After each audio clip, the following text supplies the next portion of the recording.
Chapitre 9. Un rocher indestructible. Johan ne comprend pas. Pourquoi est-il impossible de voir un super cristal, demande-t-il. Je pense savoir pourquoi, intervient Petra. C'est parce que le magicien qui touche le super cristal perd automatiquement tous ses pouvoirs. Et pour toujours, le cristal va se les approprier.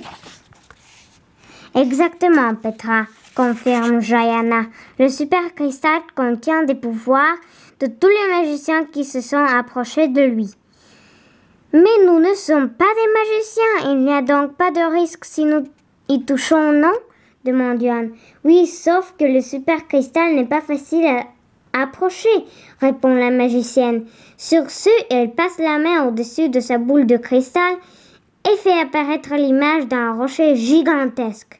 Le super cristal est caché dans ce rocher indestructible, explique-t-elle, où il faut plusieurs jours pour préparer le sortilège qui permet de libérer le cristal de cette prison de pierre. Il sera alors trop tard pour sauver Romu. Ce rocher est-il vraiment indestructible? Demande Johan. Lombric a un pouvoir mental tellement fort qu'il peut faire éclater la pierre. Le pouvoir du sono pourrait aussi servir, ajoute Tessa. Seul un sortilège bien précis peut détruire le rocher, répond Jayana en secouant la tête. Et si nous ne détruisons pas le rocher, demande Tessa, Sono peut nous transformer en ondes sonores.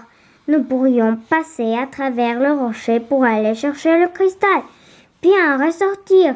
Mais évidemment, dit Jayana, j'aurais dû y penser. Suivez-moi. Tessa monte sur Sono.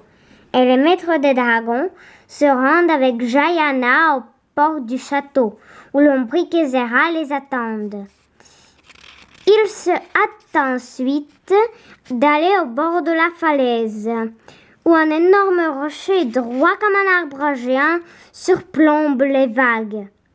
Êtes-vous certaine que Tessa et Sono ne risquent rien en pénétrant dans le rocher indestructible, demande Petra. Ça va aller bien, répond la magicienne. Du moins, je l'espère. Tessa, tu devrais peut-être, dit Petra d'un ton un peu rassuré. J'y prends le risque, s'exclame Tessa. C'est le seul moyen de sauver notre cité. Sa pierre du dragon se met à briller. Sono, nous devons pénétrer dans ce rocher pour nous emparer du super cristal. Johan sent son cœur battre à tout rompre en voyant les écailles de Sono onduler. Sono et Tessa sont ensuite prisées d'un grand tremblement. Puis elle avance directement dans le rocher qui les engloutit. Johan retient son souffle. Il attend le retour de Tessa et Sono, mais les secondes passent sans aucun signe des nouvelles amies. Chapitre 10. Le plan. Johan et Petra se regardent inquiets.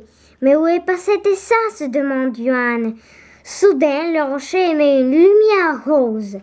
Puis une image floue de Tessa et de Sono sort en ondulant du rocher.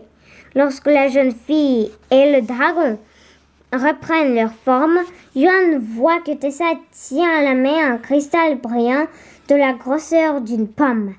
Mission accomplie, se réjouit Tessa en brandissant le super cristal. Jayana s'écarte vivement de Tessa. Il ne faut pas que j'y touche, s'il te plaît. Fais bien attention. Ce cristal est très puissant. Il ne doit pas tomber entre mauvaises mains.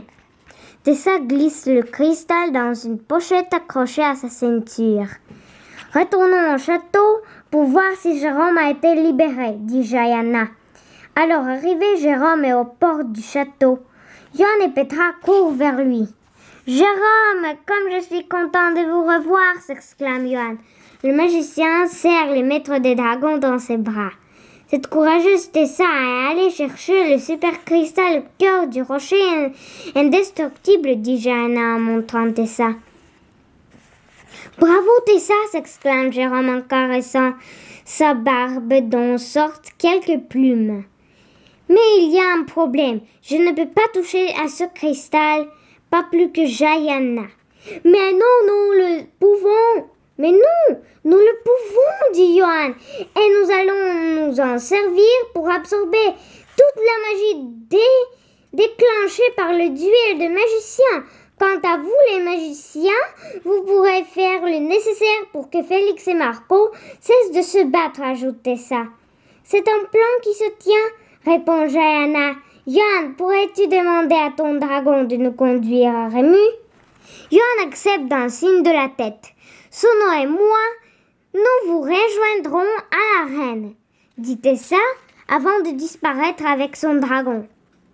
On se voit là-bas, répond la magicienne en chef en claquant des doigts. Pouf! Jayana disparaît.